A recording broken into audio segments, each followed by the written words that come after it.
Tu possa ungir os nossos ouvidos, Pai, para ouvir Tua palavra e guardar no nosso coração. Pai querido, permaneça conosco, que nessa noite, Senhor, possamos estar atentos para ouvir e aprender da Tua palavra, porque sabemos que só o Senhor que tem palavras de vida eterna para a nossa vida. Fala conosco, Senhor, nesta noite ao nosso coração, que possamos sair deste lugar, papai, abastecidos pela Tua palavra, pela Tua presença, Senhor, com um pensamento renovado, com a vida transformada, Deus, e que possamos ter atitudes diferentes a partir deste dia e dessa data, Pai. Abençoa o Teu Filho nessa noite, que estará ministrando a Tua palavra. Usa como profeta, como atalaia, Senhor, mais uma vez. Nós assim oramos, Pai, e por fé te agradecemos no nome santo de Jesus. Amém.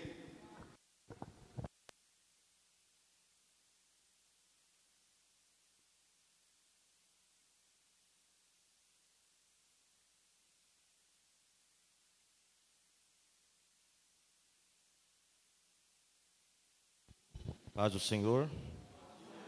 Os irmãos, tomem os seus assentos.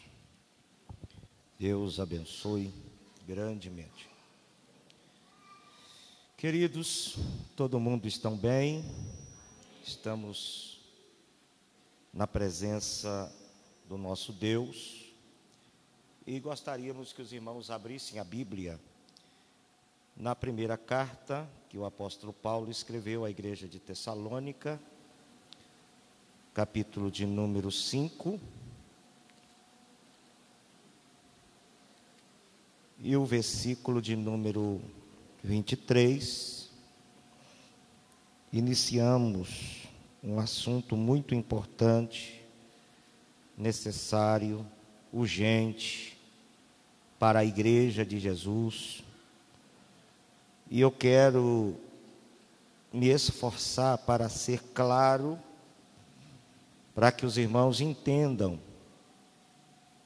perfeitamente aquilo que nós, pela palavra de Deus, queremos estar trazendo ao coração dos irmãos. Estamos falando de santificação. Estamos falando de que nós estamos falando?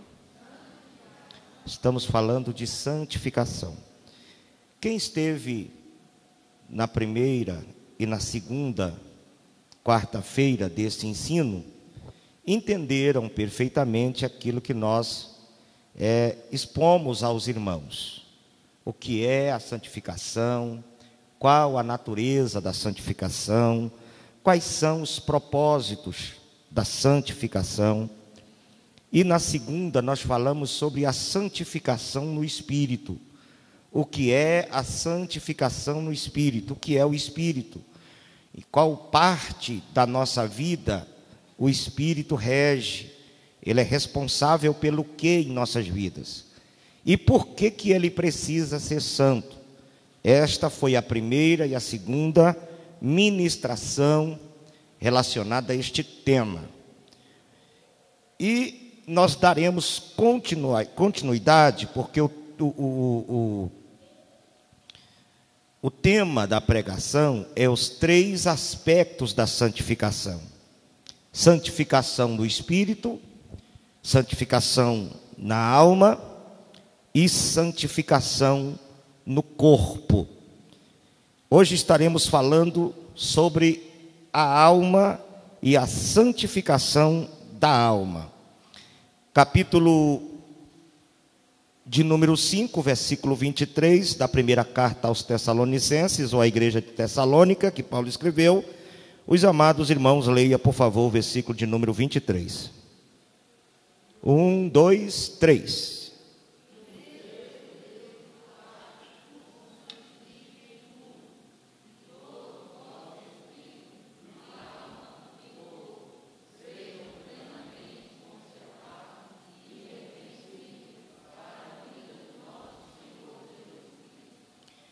Seja plenamente conservados, irrepreensíveis, para a vinda de nosso Senhor e Salvador Jesus Cristo. Conservado em quê?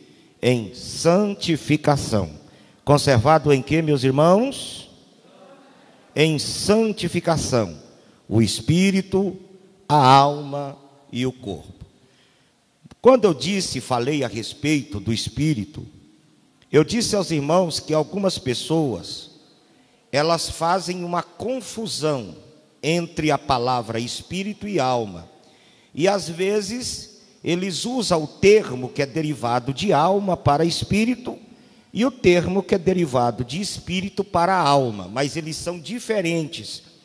Por isso que às vezes, eu vou falar aqui agora, preste atenção, é que nós pegamos às vezes as palavras originais com que foram escritas na antiguidade, nos textos originais, e procuramos entender essas palavras e buscar o seu significado real.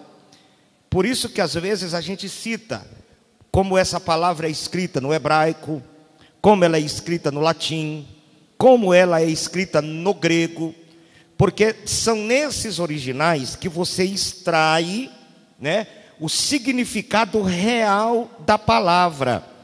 Porque eu disse aos irmãos que o nosso português, ele é confuso.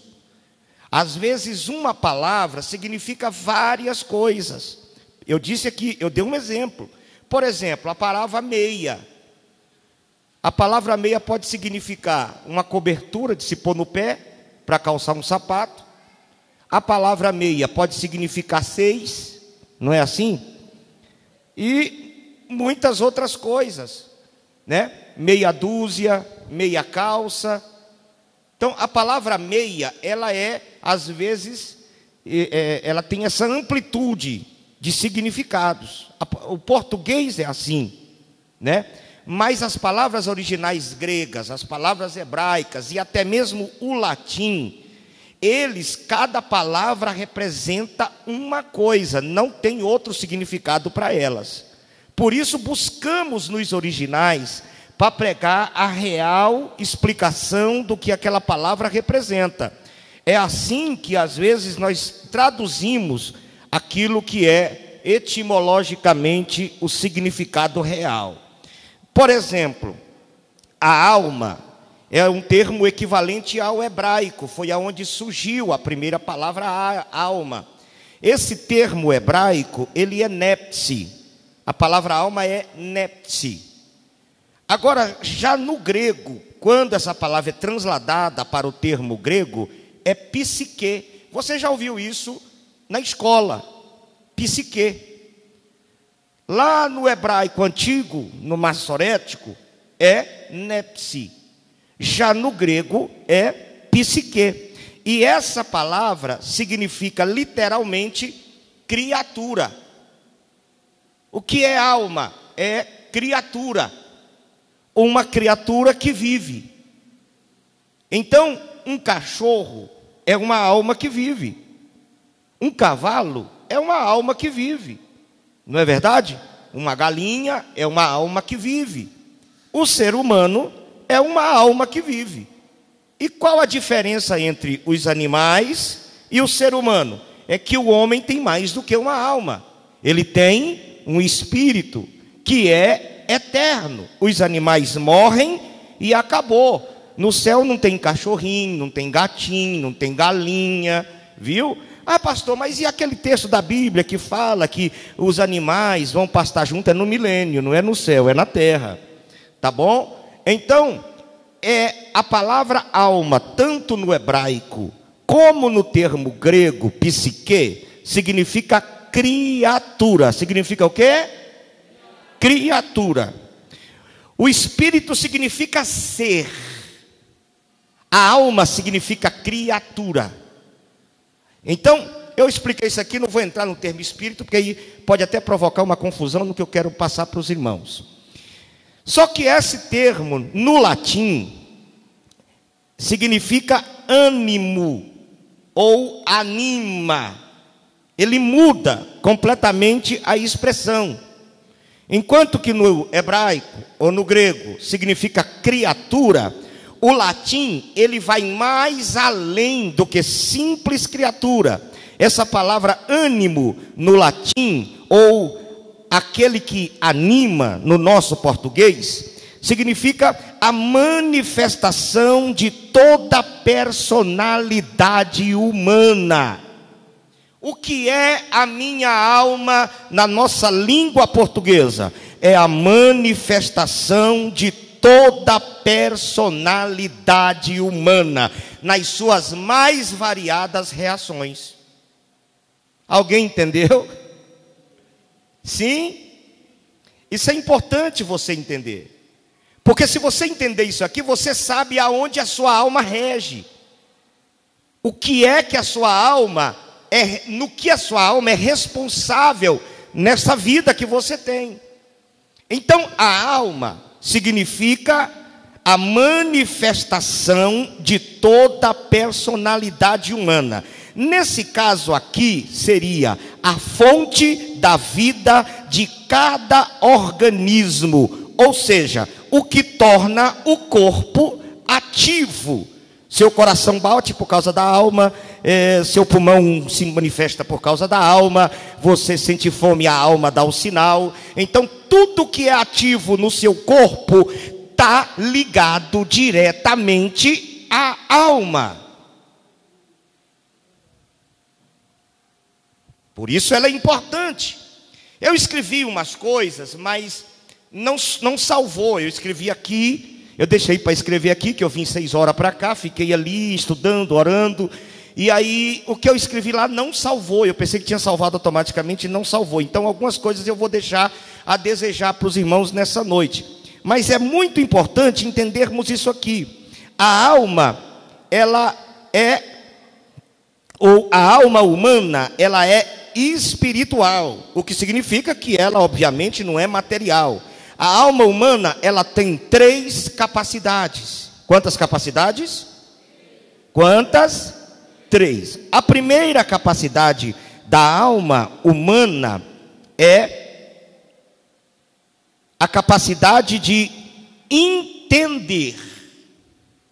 Sua alma tem capacidade de entender. Eu poderia traduzir essa palavra para discernir, mas eu vou ficar com a palavra entender. Entender o quê? A sua alma entende. Ela tem a capacidade de entender o que é certo e o que é errado, o que é perigoso e o que não é perigoso, aquilo que é benéfico e aquilo que é maléfico. Você já nasce com essa capacidade. Se você deixar a criança que ainda não tem um intelecto formado, e a criança vir andando aqui, ela vai cair, sim ou não? Ela vai cair. Por quê? Porque ela ainda não tem noção de entendimento que isso aqui vai fazer com que ela se machuque. Mas se essa criança chegar e vir aqui e cair, amanhã, quando ela vir aqui de novo, ela vai lembrar que ela caiu, e a sua alma automaticamente discernirá que ela precisa voltar. Eu vi isso acontecer na minha casa. Eu deixei o Samuel cair de mais ou menos de uma altura dessa aqui. Se não for mais alto um pouco. Pastor, o senhor fez isso? Fiz. Todo dia a irmã Edna tinha que vir correndo, se descabelando de dentro de casa para tirar o Samuel da beirada da calçada lá da nossa área, porque o Samuel só queria estar nessa beirada. Às vezes era eu, às vezes era ela, e aquele menino dava um trabalho nessa beirada que Deus me livre. Um dia eu cheguei muito cansado e estressado, sentei na rede para descansar um pouco, eram umas 3 horas, ele escutou que o carro chegou, viu que eu tinha chegado, saiu na porta, olhou para mim, sorriu, e como se estivesse me desafiando, olhou para onde ele não deveria ir e foi. Samuel. E eu deixei ele ir, falei, vai. E ele foi, chegou na beiradinha, olhou para mim, sorriu, e eu disse, vai. E quando eu vi que ele ia, eu disse, irmã Edna, vem ver seu filho cabotar aqui. Quando ela veio se descabelando de dentro do quarto, que viu, o Samuel estava dando a última cambotinha no ar e caindo de costa no chão. Pergunta para mim se o Samuel foi mais naquela beirada. Samuel podia estar brincando do jeito que fosse. Se ele olhasse para a beirada, ele virava uma binga para trás. Porque a alma, ela tem essa capacidade de aprender, de entender, de ter essa capacidade de discernimento. Então, ela tem essas três capacidades: a capacidade de entender, a capacidade de querer, de tudo que lhe atrai, ela ter desejo para si, quer seja material ou quer seja do sentido físico do corpo, a alma tem essa capacidade. Por isso que é perigoso você não ter uma alma santificada. Por isso é que há um perigo muito grande de você deixar a sua alma viver a reveria sem um controle espiritual. Porque ela tem a capacidade de querer. E também tem a capacidade de...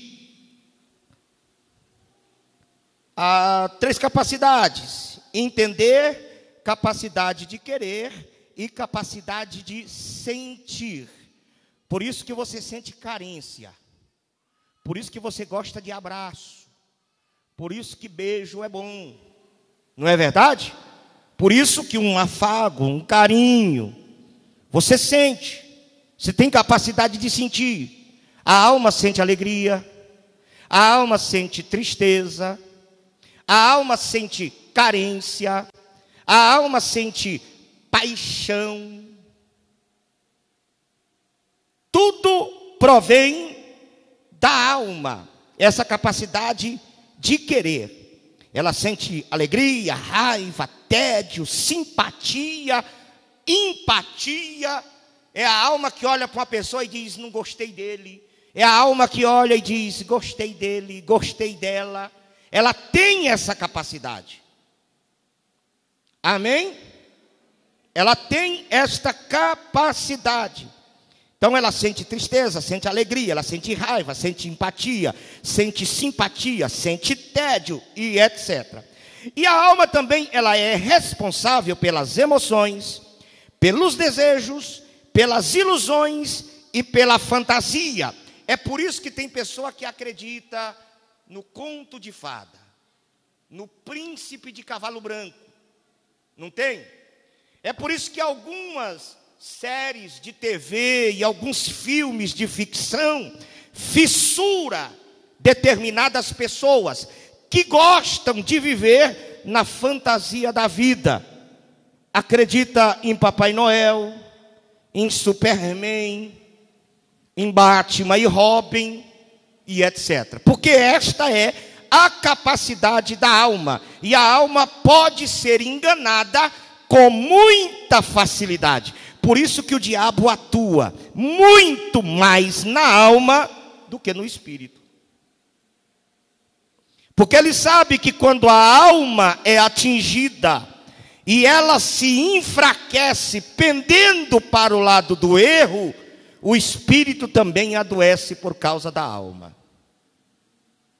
Então a santidade, ela é exigida no espírito e na alma. Significa que aquilo que eu entendo, eu preciso discernir e trazer para o campo espiritual. Se eu entendo que aquilo ali desagrada a Deus, então eu não vou fazer aquilo ali, porque eu tenho capacidade de entender, eu tenho capacidade de querer. Então eu sei que tem coisa que eu quero, mas é contra os meus princípios cristãos, é contra a vontade de Deus. Então eu vou subjugar a minha alma ao Espírito Santo para não querer aquilo que entristece a Deus, porque eu tenho capacidade de entendimento e discernimento. Eu não sou um animal, eu sou um ser humano racional, criado à semelhança de Deus. Amém? Um animal pode cair numa armadilha 2 vezes, ou até 3, por falta de capacidade de entendimento. Mas o ser humano não. Isso é a alma, com essa capacidade que o ser humano tem. Aleluia! Observamos aqui que todos os efeitos da alma afetará tanto o corpo como o espírito. É a alma que afeta essas duas áreas, o corpo e o espírito. Primeiro, porque o corpo, ele é nada sem a alma. E também é nada sem o espírito. O corpo depende dos dois.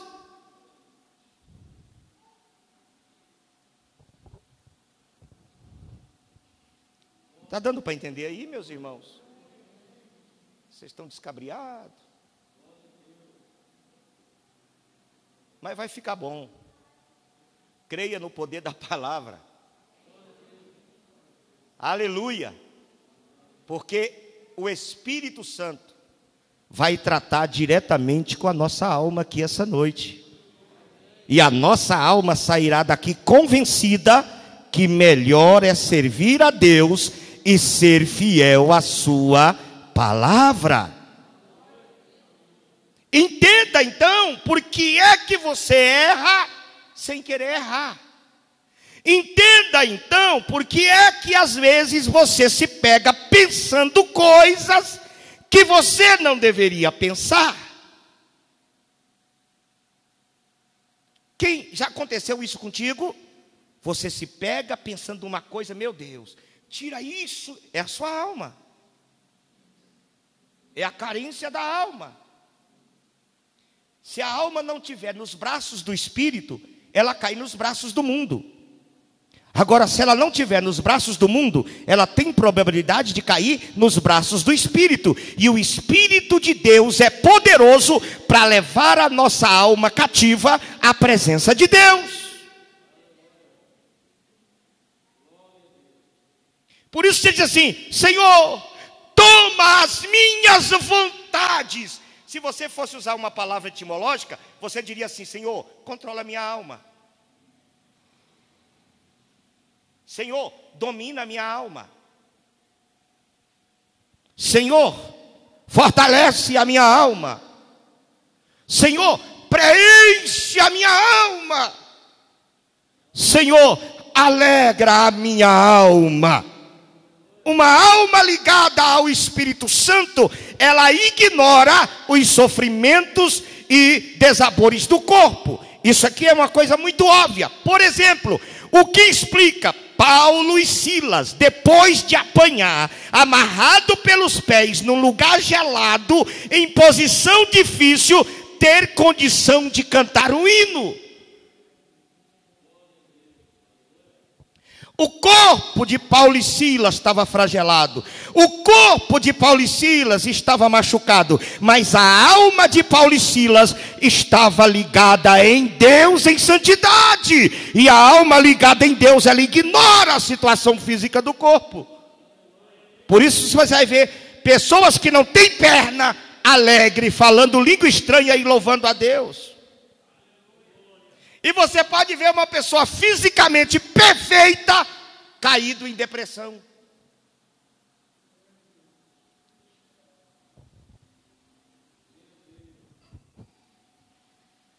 E uma alma presa às coisas mundanas não consegue dar glória a Deus. Sabe por que tem crente que não dá conta de levantar a mão, se o pastor não pedir, voluntário, levantar a mão e glória a Deus? Porque a alma dele está presa. Se eu não estou enganado, Salmo 142, eu acho que próximo dos últimos versículos, isso se eu não estiver enganado, o salmista faz uma oração e ele diz assim: Senhor, livra a minha alma da prisão, para que eu louve o teu nome. Uma alma presa, triste, angustiada, não consegue adorar a Deus. Mas a alma livre, a alma que está em comunhão com o Espírito, não tem dificuldade de adorar ao Criador. quantas almas livres e santas tem aqui esta noite?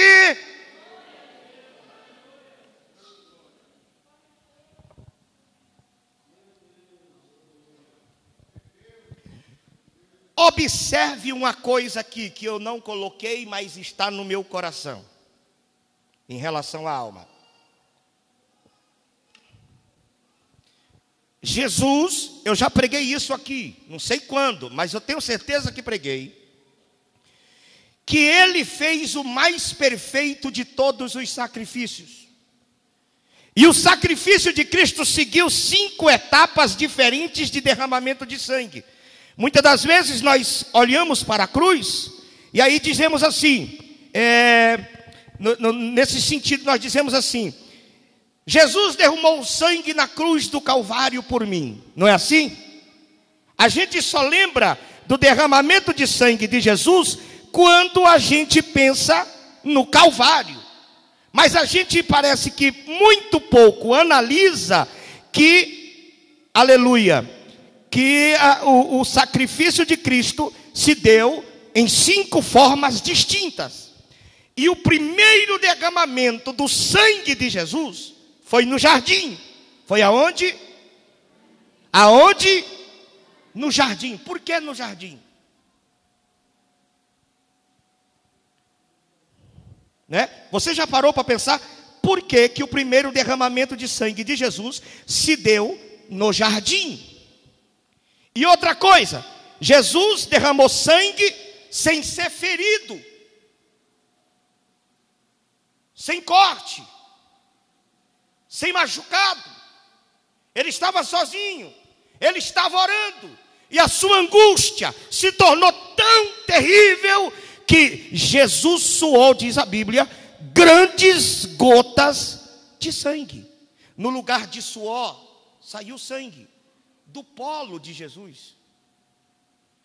E o sangue caía no chão. Aqui está o Cordeiro derramando o primeiro derramamento de sangue. E cada um deles tem o seu significado. Por quê? Lembra comigo aqui, no capítulo 2 e 3 do livro de Gênesis, que foi no jardim do Éden, que o diabo prendeu a alma de Adão e de Eva.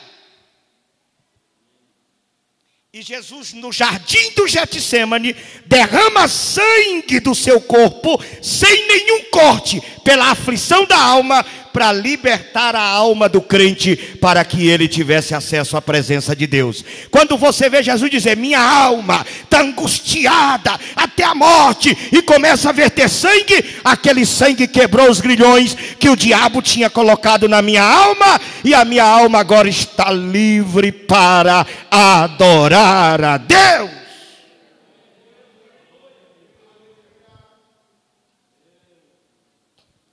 Ele padeceu na alma para livrar a minha alma.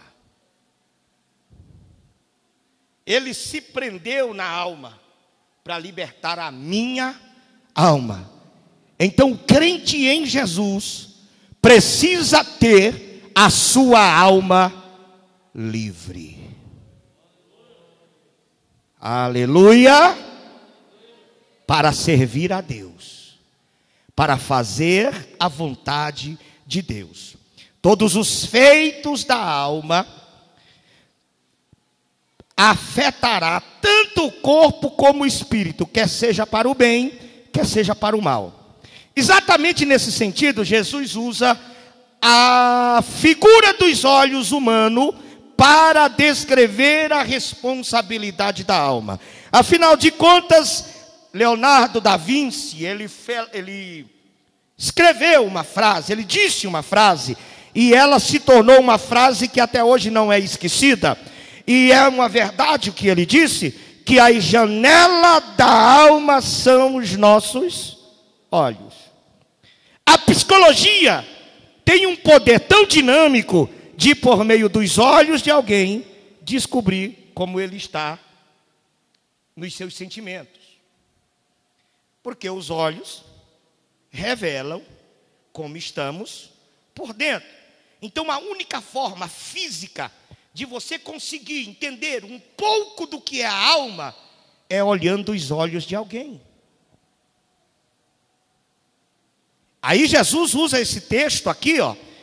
Está escrito no Evangelho segundo escreveu Mateus, capítulo 6, versículo 22 e versículo 3. Jesus, ele coloca a alma como responsável pelo bem-estar do corpo. É só você entender o versículo. Coloque ele aí para os irmãos ler, por favor. Você começou a entender a mensagem?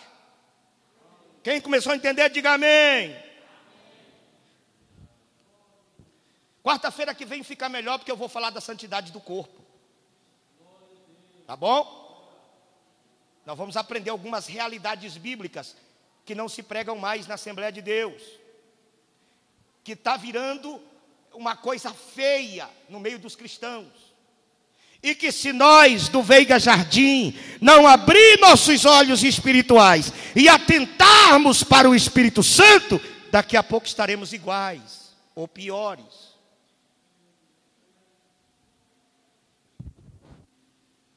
Mas continuaremos com a alma. Leia, por favor. 1, 2, 3.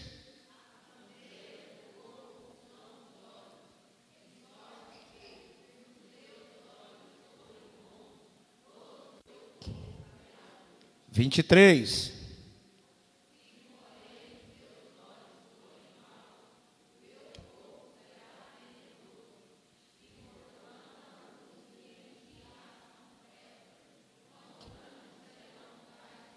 Que Jesus está falando dos desejos, das vontades, das paixões, dos impulsos, do que a nossa alma absorve lá fora. E se a tendência da alma é para tudo que está relacionado às trevas, o teu corpo se revelará em trevas. Mas se a tua alma pender para tudo aquilo que está relacionado à luz, o teu corpo revelará a luz. Por quê? Porque tudo que a alma deseja e absolve se revela por meio do corpo. É aí que vem aquela questão do disfarce. Eu olho para os irmãos aqui, você olha para mim, e parece que nós estamos dentro do alinhamento de Deus. Sim ou não? Sim ou não? Nesse momento, nesses minutos, nesse culto, eu olho para você, você olha para mim, e parece que a nossa alma está na luz. Mas abre as páginas de relacionamentos da internet, puxa o Instagram de alguém, puxa o Facebook de alguém, puxa aí o WhatsApp, aqueles status que manda que eu nem olho no WhatsApp, e você verá realmente aonde está a alma de cada indivíduo. Por quê? Porque o que está na alma, querido ou não, ele se revela. Pode não se revelar aqui dentro, mas se revela lá fora. Se revela quando você viaja, se revela no meio dos seus parentes. Aonde você estiver, sua alma revelará que situação ela está, ou luz ou trevas.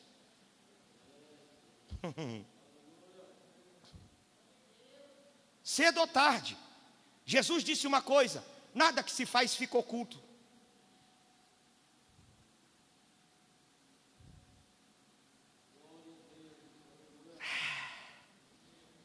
Diz para mim como é que está a sua alma. O que absolve a sua alma? Aonde sua alma encontra alento? Aonde a sua alma encontra prazer? Aonde a sua alma encontra alegria? Aonde a sua alma encontra a verdade? Eu preguei em uma festividade agora há poucos dias sobre aquele homem rico que plantou e colheu muito. E aquele homem, depois que colheu muito, ficou maluco, ficou doido. E aí disse: agora eu vou pegar o que eu tenho, vou derrubar o celeiro, eu vou colocar celeiros maiores, e vou fazer isso e aquilo. Aí depois ele conta 5 ou 4 mentiras para a alma. Ele engana a própria alma. Ele diz: alma, tens em depósito para muitos anos. Descansa, come, bebe e folga. Ele chama a alma para encontrar refúgio nos bens materiais. E ele mente para a sua própria alma, como se a alma conseguisse ser feliz naquilo que eu estou possuindo. Se isso fosse verdade, os grandes atores e os grandes nomes de Hollywood, dos sucessos e etc., não morriam drogados ou não se suicidavam. Cheio de dinheiro, rodeado de glamour, mas não tem alegria e felicidade na alma. E o crente em Jesus, ligado ao céu, na certeza da salvação, pode não ter nada aqui, mas sabe que tem tudo ali, é feliz, porque a sua alma está ligada em Deus. E ele não mente para a sua alma.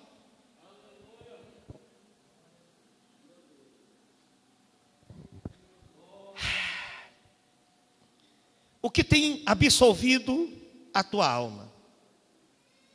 O que está relacionado a sentimentos, a emoções, a vontade, afeta diretamente o espírito humano e o corpo. Isso pode promover comunhão, se for do lado de Deus, ou pode promover pecado contra Deus. Mas tudo que a tua alma absolve, haverá resultado. Tanto é que quando lá no livro de Ezequiel, o Senhor vai falar da responsabilidade de quem peca, Ele coloca a responsabilidade na alma. A alma que pecar, essa morrerá.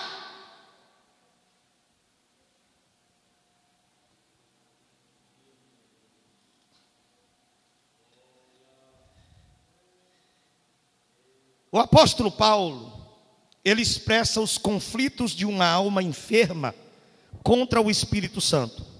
Uma alma longe da santidade pode afastar o homem da comunhão com Deus, como também, submetida ao Espírito Santo, se torna a ponte para o espírito humano se conectar com Deus. A alma, ela pode simbolizar duas coisas: um muro de separação ou uma ponte de ligação.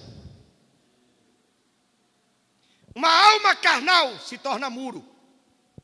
Uma alma espiritual se torna ponte. Significa que, olhe para mim, dentro de cada um de vocês está a capacidade de sentir a presença de Deus ainda nesse culto.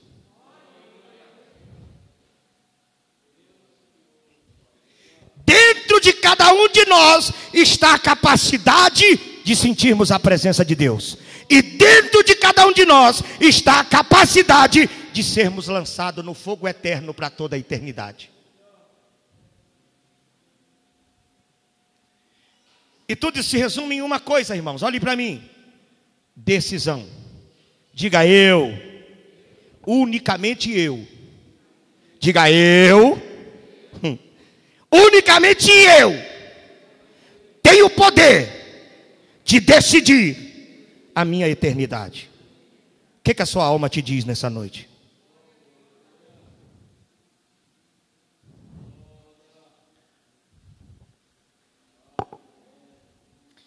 Aleluia! O que a tua alma sente essa noite?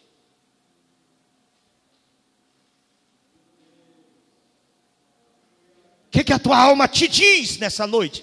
Enquanto eu prego, você fica aí pensando, meditando. E eu quero que a tua mente se eleve, vá profundo. Entra na realidade da vida que você vive aqui nessa noite. Não esconda nada da tua alma aqui hoje. Porque ela está diante da presença de Deus. Porque a nossa alma está diante da palavra de Deus.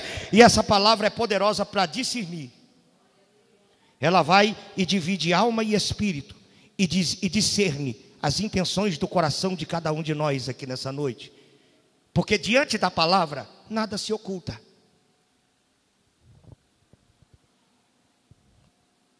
E como eu queria que vocês levassem totalmente a palavra de hoje no seu coração. Você quer ver os impulsos malignos de uma alma? Que Paulo chama de carne. Os impulsos malignos de uma alma, Paulo chama de carne. E os impulsos benignos de uma alma, Paulo coloca como fruto do Espírito. Significa que a nossa alma, ela é uma terra, Elismar. Ela é um lugar onde o Espírito Santo planta, floresce e produz frutos.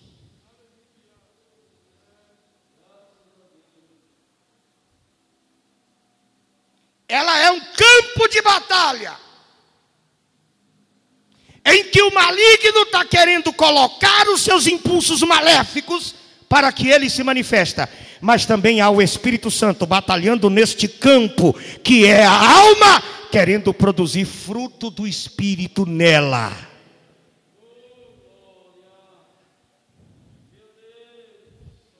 Gálatas capítulo 5, versículo 16, 10 versículos. Parece um texto comprido, mas é 10 versículos que eu acho importantíssimo para nós nesses últimos dias.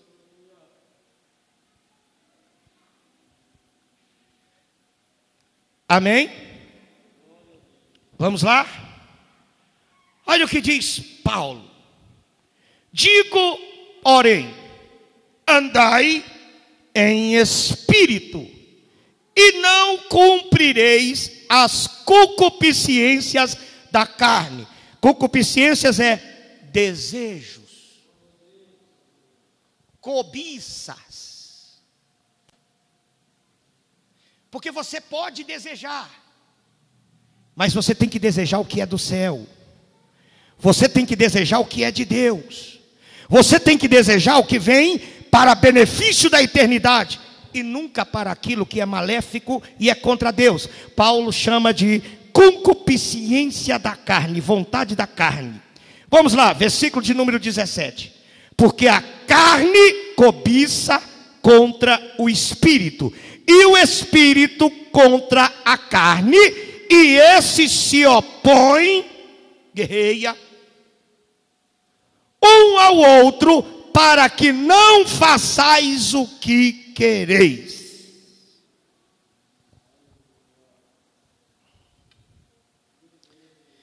Próximo. Mas se sois guiados pelo Espírito, não estás debaixo da lei. Porque as obras da carne são manifestas, as quais são prostituição. O que a alma e a carne gostam? Prostituição. Nos dois sentidos, tanto físico como espiritual. Prostituição, impureza, lascívia, idolatria, feitiçaria, inimizade, porfia, emulação, ira, peleja, dissensões, heresia, inveja, homicídio, bebedice.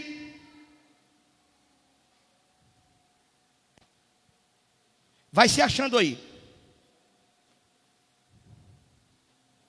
Glutonaria e coisas semelhantes a essas, acerca das quais vos declaro, como já antes vos disse, que os que cometem tais coisas não herdarão o reino de Deus. Olha a quantidade de prato que existe aí fora para ludibriar minha alma. E Paulo não conseguiu dizer todo. E ele diz, e coisas semelhantes a essa, que eu não vou ter tempo de escrever. Se deixar ser dominado por elas, você jamais entrará no reino dos céus. Mas Paulo vai concluir. Vamos lá. Mas o fruto do Espírito que se revela na alma e se manifesta no corpo. O fruto do Espírito é plantado na alma e se manifesta no corpo. Eu fico besta de ver pastor que coloca o corpo humano como se fosse um objeto neutro, sem significado nenhum. Que acha que você pode santificar a alma e o espírito e deixar o corpo à reveria. E a Bíblia nunca diz isso. E eu tenho coisas aqui, tanto histórico como bíblico, para poder apresentar aos irmãos nesses dias. Como eu gostaria que o nosso povo se voltasse à palavra de Deus, irmão. Estou preocupado com a nossa igreja. Nunca vi a nossa igreja com tanta falta de gente em culto de ensino como eu tenho visto nesses 2 anos de pandemia. Que vergonha para um povo que se diz salvo.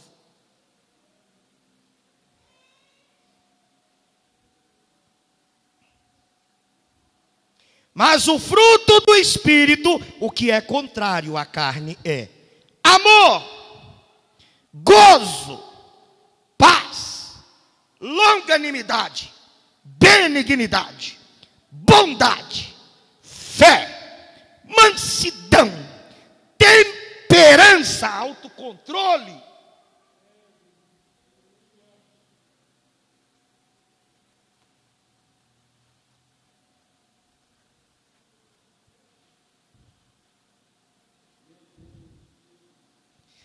Contra essas coisas não há lei. Significa que uma alma submetida à vontade do Espírito, vivendo em santidade, nada consegue barrá-la, nada consegue atrapalhar, nada consegue fazer com que ela fique presa. Ela simplesmente está livre para servir a Deus. E ela não depende de circunstância e nem de bem-estar. Contra essas coisas não há lei. Agora Paulo diz assim, ó: e os que são de Cristo crucificaram a carne com as suas paixões e concupiscência. Sabe o que Jesus fez com a alma que ele tinha? Porque a alma dele representava todos os seus desejos e vontades. A alma de Jesus representava todas as suas emoções e ilusões. A alma de Jesus representava tudo aquilo que queria. Ele pegou a alma dele junto com o corpo, submeteu-se à vontade de Deus e pregou na cruz.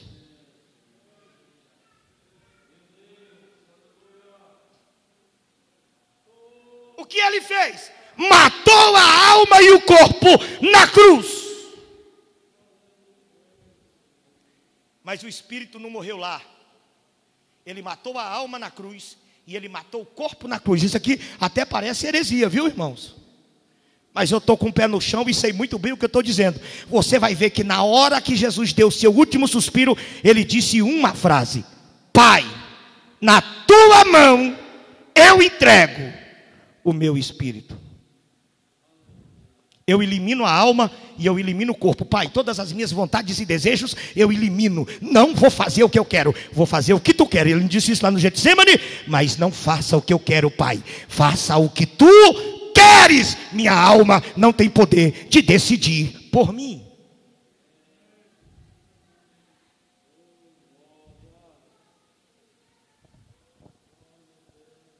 Ah, pastor, eu faço assim porque a mulher gosta, eu faço assim porque o marido gosta, eu visto isso porque não sei quem gosta. Eu quero saber se Deus, Jesus, gosta.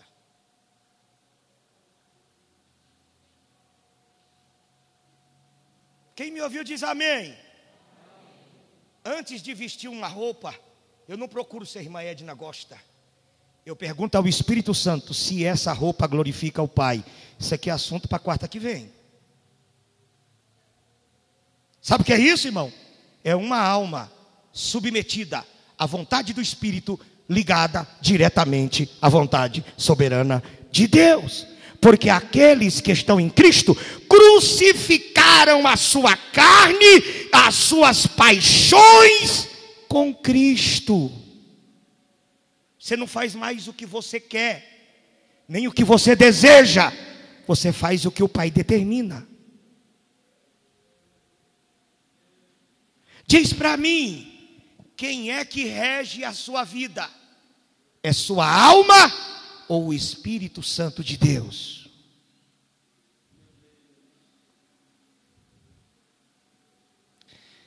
Ah, Jesus. Os que são de Cristo crucificaram a carne com suas paixões e concupiscências. Se vivermos no Espírito, andemos também em Espírito. Não adianta a minha alma querer e o meu corpo não responder. A alma tem que querer e o corpo tem que responder. Eu vivo e ando. Viver é interno, andar é externo. Viver, comunhão, andar, exemplo.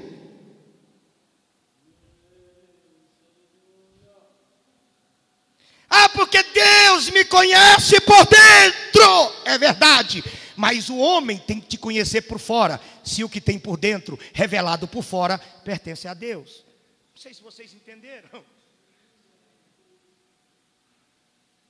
Porque Deus olha aqui dentro, mas eu olho por fora. E é por fora que você me diz se você é de Deus ou não.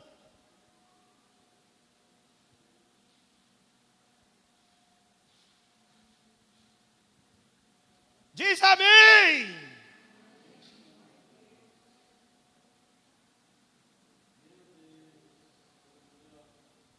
Eu disse para vocês, isso aqui parece seminário, não é? Seminário é que a gente prega assim, o povo fica...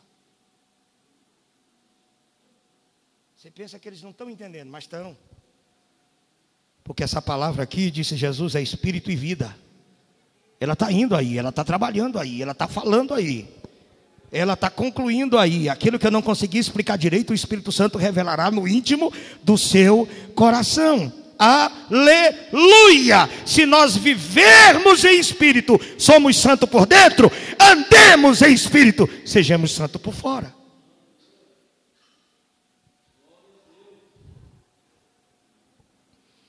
Não sejamos cobiçosos de vanglórias, irritando uns aos outros e invejando uns aos outros. Amém?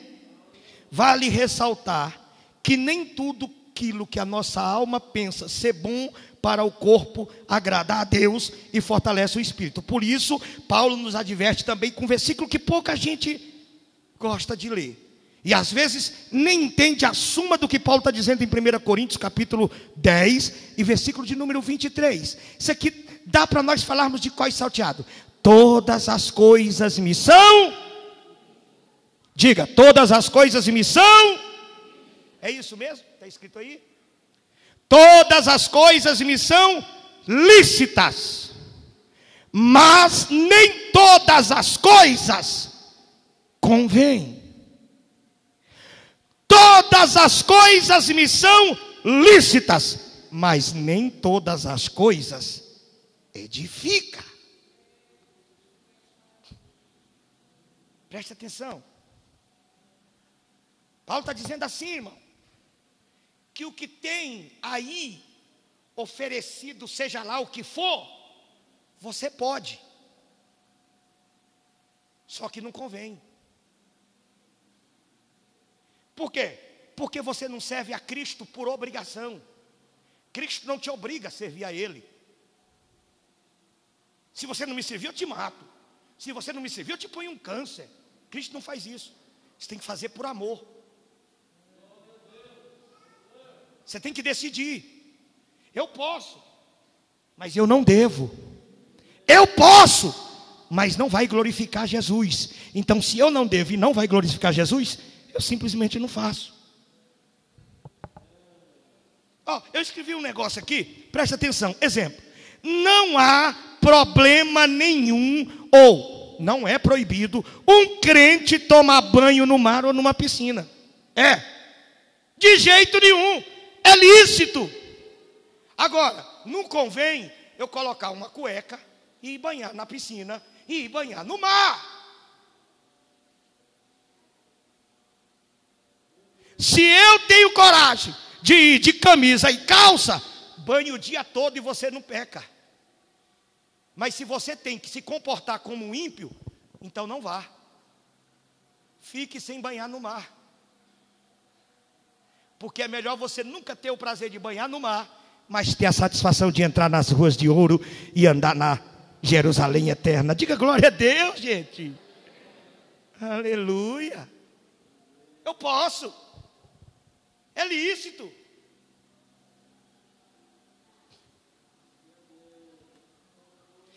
Não há problema nenhum em um crente ter acesso à internet ou qualquer meio de comunicação. Você pode ter um Facebook, você pode ter um Instagram, você pode ter não sei o quê.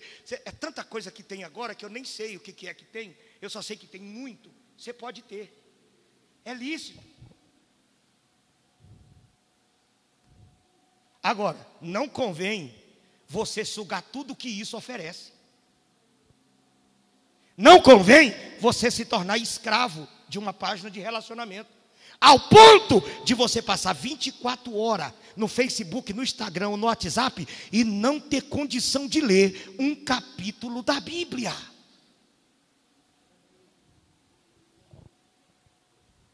Eu vi um pastor falar, e é verdade, nós vivemos uma geração que, se eu perguntar aqui agora para alguém, não vou dizer aqui em cima, porque aqui em cima, se não tiver, é vergonha, né? Mas ali embaixo, ficar de pé e citar o nome dos 12 apóstolos de Jesus.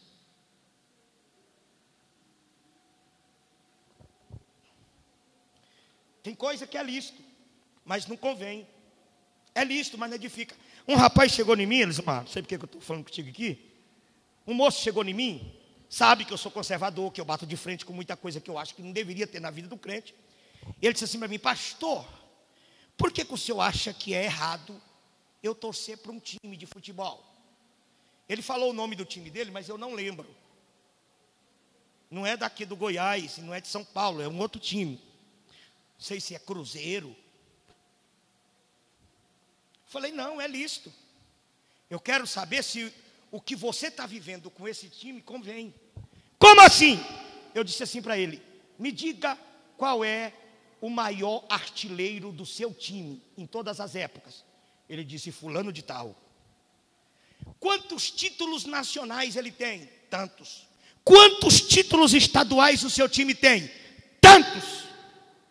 Quem foi o maior técnico do seu time? Ele: é fulano de tal. Quem é o técnico agora? Fulano de tal. Em que ponto não sei o que do campeonato, não sei o que, o seu time está? Porque eu já fui jogador de futebol, eu entendo disso. Ele disse: está com não sei quantos pontos. Falei: perfeito. Eu descobri aqui agora que você ama de verdade o seu time. É verdade, pastor, eu amo de verdade. Eu disse: você ama Jesus? Ele disse: amo, pastor.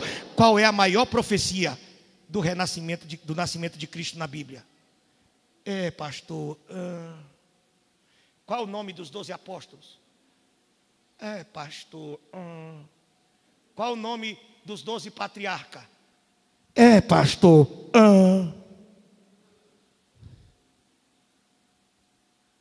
Você simplesmente, eu disse a ele, está colocando o seu time acima do seu Deus. Você sabe tudo do seu time, tudo da sua novela, tudo do Instagram, tudo do Facebook, tudo do WhatsApp, tudo do YouTube, tudo disso e tudo daquilo, mas você não sabe nada do céu e não sabe nada de Deus. Diz para mim, está correto?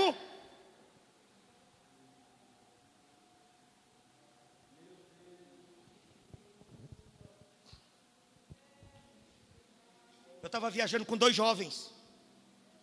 E esses jovens começaram a falar de ciência. E eles deram um show de ciência para mim dentro do carro. E falou da nebulosa, e falou do buraco negro, e falou das galáxias, e falou do não sei o quê, dos filos, dos protozoários. E ele foi falando.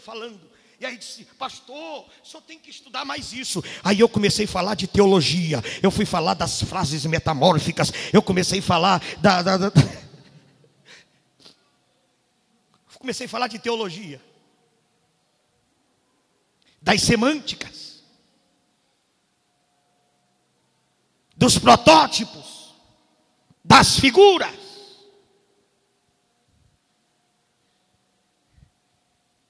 E aí, quando terminamos tudo, ele disse: pastor, a gente não sabe muito disso não. Eu falei: por isso que eu não sei muito de ciência. Porque se eu me apegar à ciência, eu esqueço da Bíblia. Então eu vou para a Bíblia. Porque eu sei que é mais útil eu aqui com a cabeça cheia de Bíblia do que com a cabeça cheia de ciência. Amém, irmãos?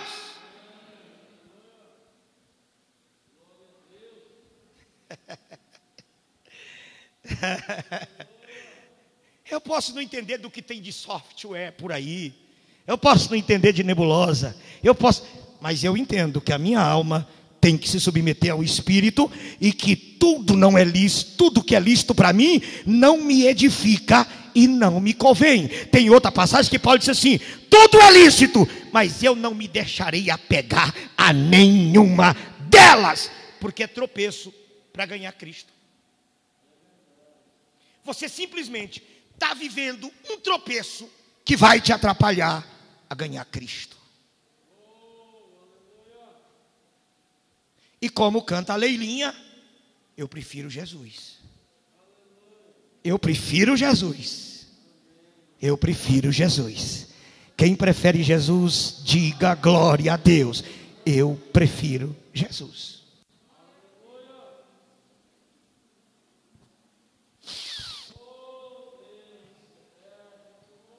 Não há problema nenhum de um crente ir num evento de família aonde a maioria não é crente. Não tem problema eu ir lá no aniversário de um parente meu e aonde a maioria não é crente, chega lá, está todo mundo bebendo. Não tem problema nenhum eu ir lá.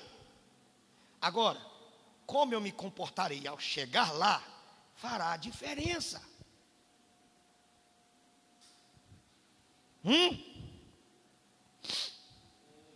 No primeiro, Paulo diz em 1 Tessalonicenses 5:22, fugir de toda aparência do mal.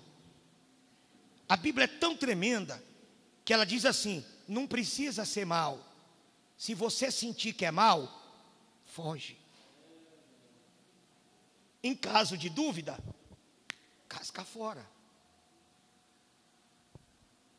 No segundo, a Bíblia diz em 1 Tessalonicenses 5:21, examinai tudo e retém o bem. Deixa eu olhar. Não combina comigo. Eu vou caçar o que é bom, que eu sei que não ferirá a presença do Espírito Santo na minha vida. Viu? Não é problema um crente ir, não. Mas é inconveniente um servo de Deus se portar como os ímpios e se vestir como filho das trevas. Sabe onde é que eu vejo isso? Casamento. Na hora que surge um casamento, a mulherzada desvia.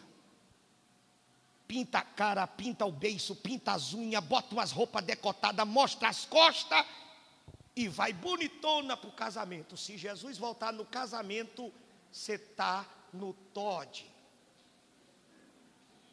Por quê? Que é um casamento e eu tenho que fugir do meu padrão. Por quê? Diz para mim, onde é que tem lógica um negócio desse? Até mulher que você pensa que é decente, chega toda rebocada. Os camaradas faz uns tupete feio, chega parecendo boy. Você nem se sente no casamento de crente.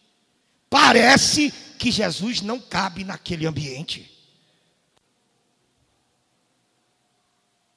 Eu posso ir no casamento de uma pessoa, de um crente. Eu estou falando de crente e de ímpio. Você olha para a mulher ímpia e para a mulher crente, elas estão iguais. Mas vamos concluir isso aqui na próxima quarta? Sim ou não? Quem tem coragem de vir na próxima quarta diz amém. Vem, eu tenho certeza que uns 15 aí não vem. Porque vai pegar. Eu estou até pensando em pregar na ceia. Falei. Não devia ter falado. Eu quero concluir isso aqui, irmãos, porque já passou do horário. Eu gostaria que os irmãos lessem Salmo 1. Quem está entendendo a mensagem diz amém. Salmo capítulo 1, versículo 1. Eu quero que vocês leiam esse versículo, eu vou concluir aqui, não vou esticar mais, porque ainda tem mais algumas coisas aqui. Os irmãos leiam, muito conhecido, todo mundo sabe de qual é salteado esse versículo. Não é possível que não saiba. Vamos lá, todos, 1, 2, 3.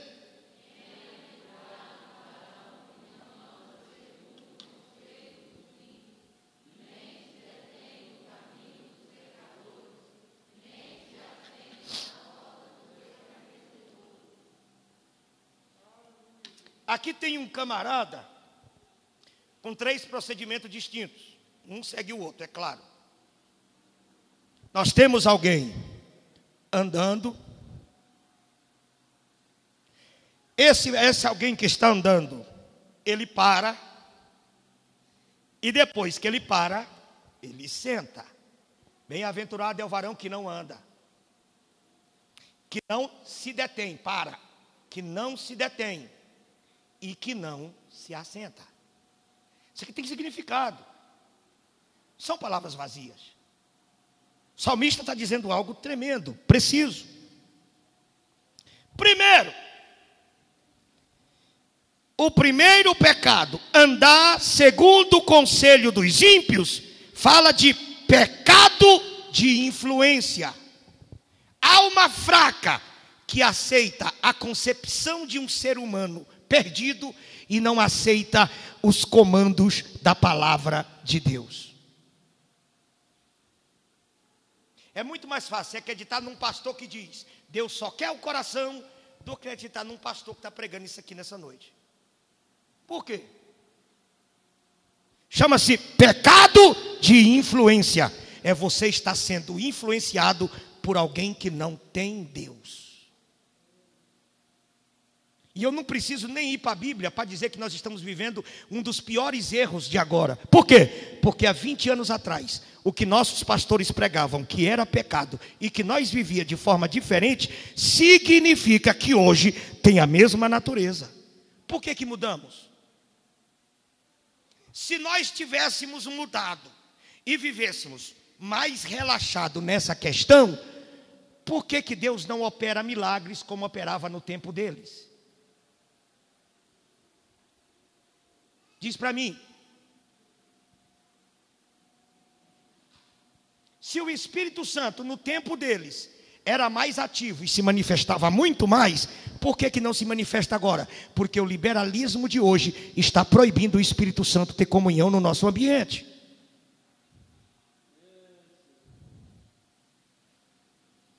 Aleluia.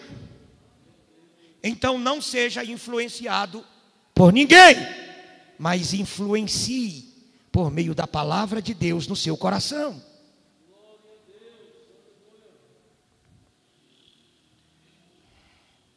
Segundo, pecado de convivência. Parei. Andei no conselho do ímpio e parei no caminho do pecador. Significa que eu e o pecador estamos convivendo, relacionando. Parei no caminho do pecador. Põe na sua cabeça, o que o mundo vive é contrário ao que Deus quer para a sua vida. O estilo do mundo não tem nada a ver com o estilo da igreja.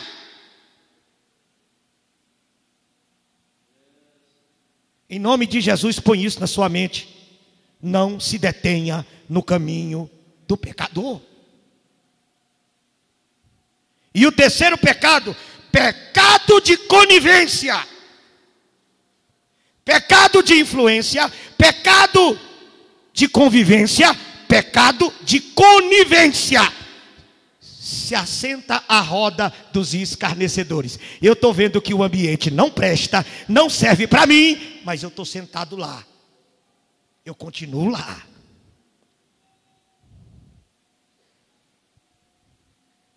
Eu estou vendo que o cara está vivendo errado, mas eu não tenho coragem de lhe repreender. Eu continuo perto dele. Conivência.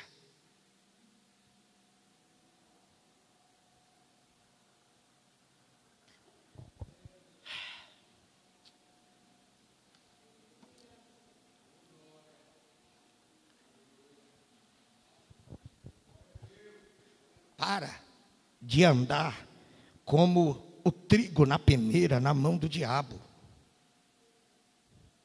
Chega daquilo que é errado te influenciar e te levar para longe de Deus. Chega.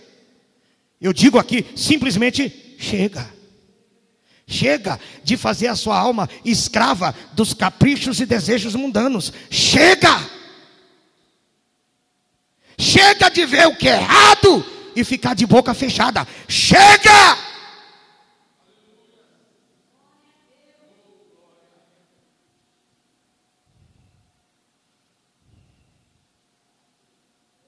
Convide a sua alma, como o salmista fez no Salmo 103. Convide ela, não minta para a alma, convide ela e diga: bendiz, ó minha alma, ao Senhor.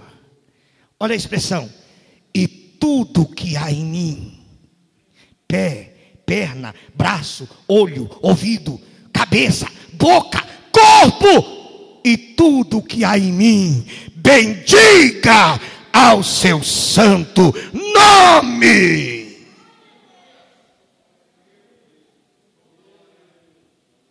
Verso 2. É Ele. Põe aí.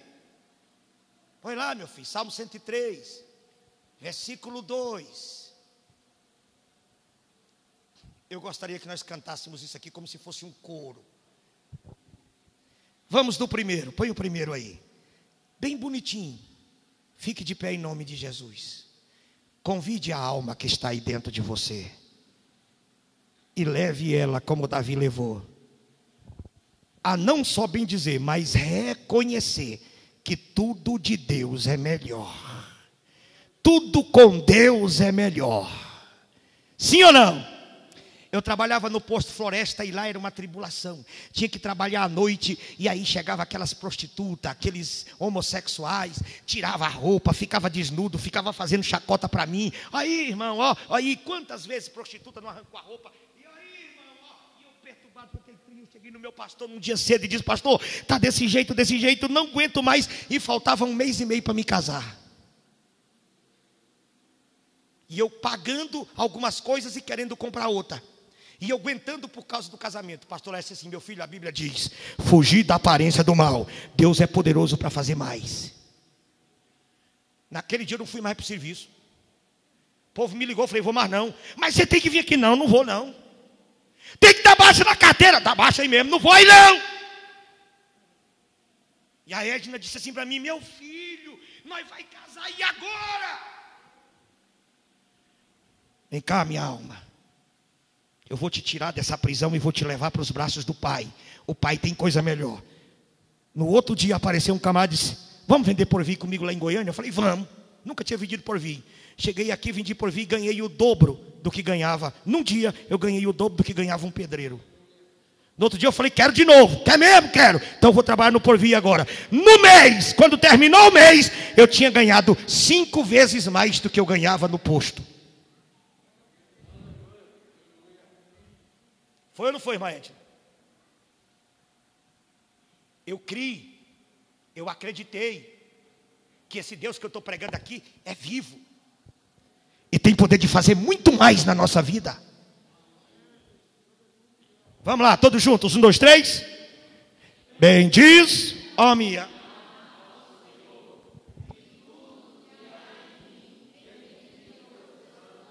Próximo.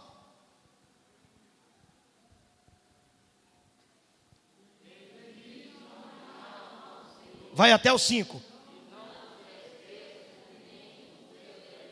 Não se esqueça que o que a sua alma faz tem de Deus recompensa.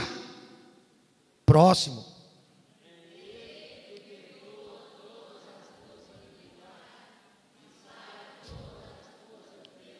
Quatro.